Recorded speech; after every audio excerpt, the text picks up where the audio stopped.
ঐতিহাসিক গণঅভ্যুত্থানের আগে মাহফুজ আলমের নাম খুব একটা শোনা না গেলেও ৫ আগস্টের পর তিনিই হয়ে উঠেছেন অত্যন্ত গুরুত্বপূর্ণ একজন মানুষ। এটা নিশ্চিতভাবে বলা যায়, সমন্বয়কদের মধ্যে তার প্রভাব অত্যন্ত বেশি ছিল দেখেই তাকে উপদেষ্টা বানানো হয়েছে। আন্দোলনের বিভিন্ন দিক নির্দেশনা এসেছে এই মাহফুজ আলমের মস্তিষ্ক থেকেই।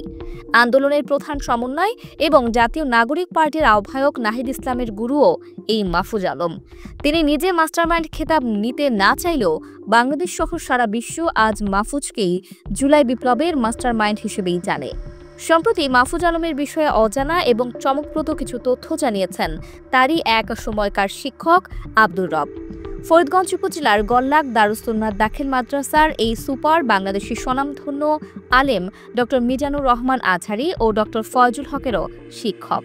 তিনি জানান, ২০১৩ সালের দাখিল পরীক্ষার্থীদের ব্যাচটি ওই মাদ্রাসার ইতিহাসের সেরা ব্যাচ।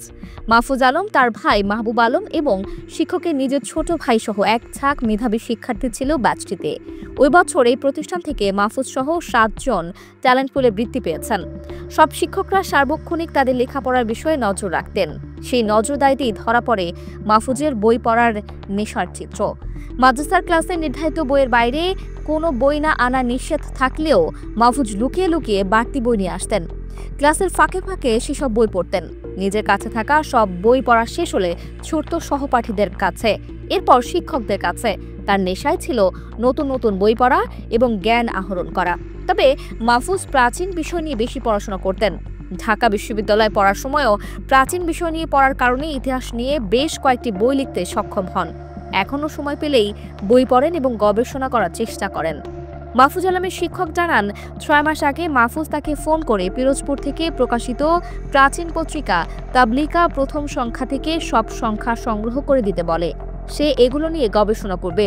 বই পড়ার মূল কারণ, সে সব বিষয়ে গবেষণা করে। মাহফুজ মূলত ঐতিহ্যের সন্ধানে কাজ করা লোক, অর্থাৎ সে প্রাচীনের প্রতি মোহগ্রস্ত। এ কারণে তার লেখালেখির প্রতি আগ্রহ বেশি। প্রাচীনের কথা নিজে জেনে এদেশের মানুষকে তা জানাতে চান। আব্দুর রব আরও জানান, মাহফুজ শুধু দিনরাত বই নিয়ে পড়ে থাকতো তা নয়, সে একজন মানবিক মানুষ ছিল। সহপাঠী, বন্ধু এবং আশেপাশের লোকজনের বিপদে আপদে সহযোগিতা করতেন। ফলে চুপচাপ স্বভাবের লোক হলেও সকলের কাছে প্রিয় পাত্র ছিল মাহফুজ আলম।